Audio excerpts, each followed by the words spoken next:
não parar, não precipitar e não retroceder. Então dizer para esse cara, sabe quando nós vamos parar? Nunca. Nunca na sua porca vida. Né?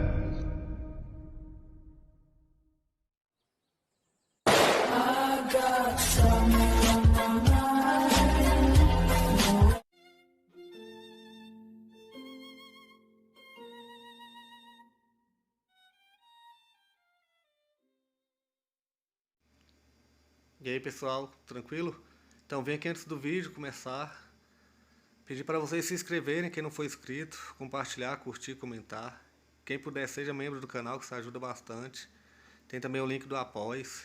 Quem puder ajudar nosso canal e apoiar financeiramente vai ser muito bem-vindo. Mas o mais importante é transmitir o conteúdo e os conhecimentos do professor Olavo de Carvalho para mais e mais brasileiros. Então compartilhe e ajude aí nossa causa.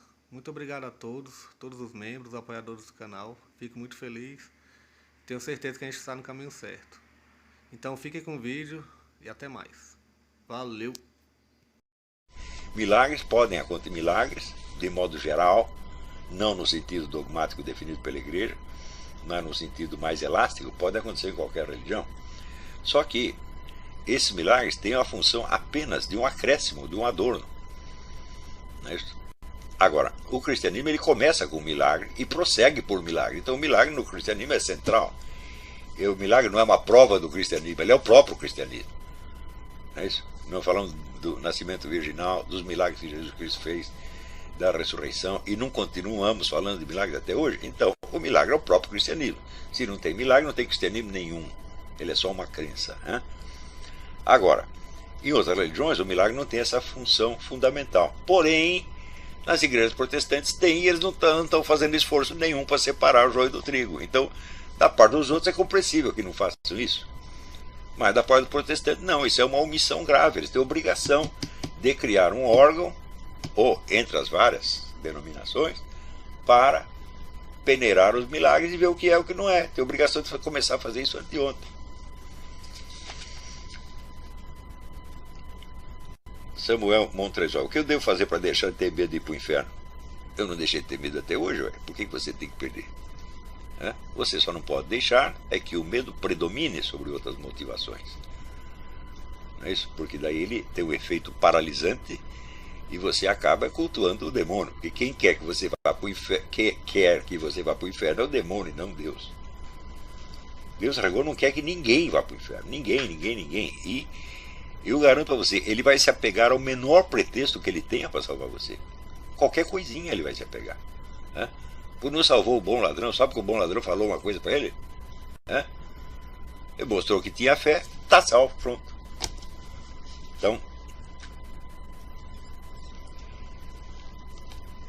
eu não creio que, assim, ir para o céu ou para o inferno entre na categoria das coisas humanas que nós chamamos de fáceis ou difíceis. Eu acho que não cabe nessas. Não cabe nesse sentido, por quê? Porque não é uma coisa, vamos dizer, uma consequência lógica dos seus atos. É um ato de amor. Então, se você está apaixonado pela garota e você tem medo de ser rejeitado, não é isso? O que você vai fazer? Vai tentar arrumar uma garantia científica? Ou vai prender a desgraçada com uma algema e dizer me ama, senão torcer o pescoço? Não vai funcionar. Então o medo tem que ser superado pela confiança no amor. Eu acho que até entre seres humanos, eu acredito piamente, a minha experiência confirma que não existe amor não correspondido.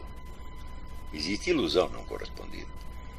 Mas se você tem amor verdadeiro por uma pessoa, 99% das chances é que ela vai corresponder de um modo ou de outro. O que não quer dizer que se você se apaixonar por 1000 mulheres, todas irão para a cama com você. Isso de fato não acontece. Tá certo? Graças a Deus não acontece. Então se acontecesse eu estava ferrado, eu estava no hospital. Então, ao longo do tempo eu me apaixonei por tantas que eu não aguentaria dar conta de todas. Então, mas que corresponderam de algum modo. Não é isso? Então, você não pode perder este medo, porque perder esse medo seria o total desrespeito. Esse Deus pode te mandar para o inferno se ele quiser. Só é o seguinte, ele não quer fazer isso de jeito nenhum. Então, eu, por exemplo, eu sempre espero, eu sempre rezo, na hora H, Jesus, inventa um pretexto qualquer para me botar lá dentro. Imagina se eu, chegando lá, Jesus Cristo fala, entra depressa, ninguém está vendo. Tem que ser uma coisa assim, tá entendendo? Quer dizer, é um gesto de amor e não uma equação. Não é isso? Então, confiar mais no amor, tá certo? E não na lei. Né? Às vezes, pessoa que vive estudando preceitos de moral, não pode fazer isso, não pode fazer aquilo. Bom, se você faz isso por um gesto de amor, funciona. Se você faz só por medo, vai funcionar até um certo ponto. Né? Mas depois o negócio vira. A gente confunde muito Deus com o diabo. Eu, durante décadas, eu confundi. Tinha um negócio persecutório na minha cabeça, me acusando de tudo, e eu trouxa acreditando.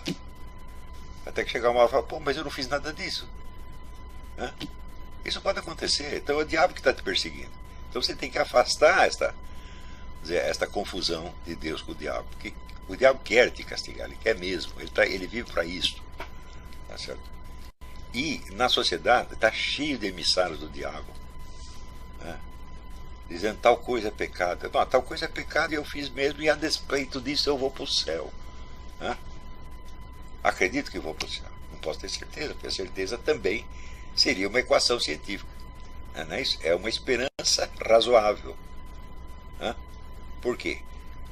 Porque Deus disse que ele não rejeita, né, os pedidos de um coração contrito. Ora, para você ter um coração tanto contrito, é só você olhar para você e ver toda a porcaria que você fez o tempo todo, ver a sua insignificância, a sua miséria, que é uma coisa que a gente tem que ter na consciência o tempo todo, né?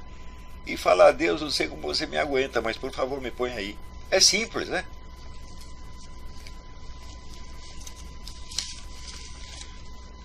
Ainda sobre isso, Danilo Lucas Nogueira. Qual a relação entre santidade e inteligência? Uma acontece sem o primeiramente da outra e vice-versa? Até um certo ponto, sim. Mas quando você esbarra nas questões fundamentais, bom, algo de santidade tem que ter. Porém, hoje mesmo alguém botou lá uma sentença de um santo, que eu não lembro quem é. Eles não esperem ser um santo para fazer as coisas que os santos fazem. Né? Não é isso? Então o que importa é fazer as coisas. Não é ser santo. Né? Ser santo serve. Se eu fosse santo, serviria para quem? Interessa eu fazer as coisas que os santos fariam no meu lugar. Não é isso? Se isso é santo ou não, isso é problema de Deus. Além disso, se você vê os santos canonizados da igreja, são em número ínfimo em comparação com os santos que existiram e que ninguém ficou sabendo. É isso? Eu mesmo conheço um. Todo mundo acha que ele é biruta. E eu sei que ele é um santo. Eu sei. Tá?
Chegamos a mais um final de uma aula, de um vídeo. Espero que tenham gostado. Quem não se inscreveu ainda, se inscreva, compartilhe, comente. Ajude o nosso canal, apoie, seja membro. E ajude o nosso canal a chegar a cada dia a mais brasileiros que precisam muito do conhecimento do professor Olavo de Carvalho. Então é isso aí, fique com Deus, até o próximo. Valeu! Então é isso aí, pessoal. Que é o nosso canal, que são alguns livros que eu já li.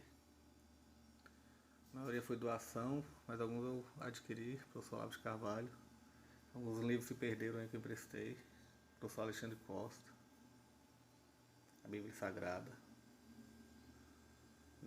10 lições sobre Karl Marx. Indico a não ler esse livro, que é muito ruim mesmo. Alguns pensadores aqui que realmente, como o professor Olavo de Carvalho disse, não são pensadores. Valeu, tamo junto aí. Apoie nosso canal, seja membro.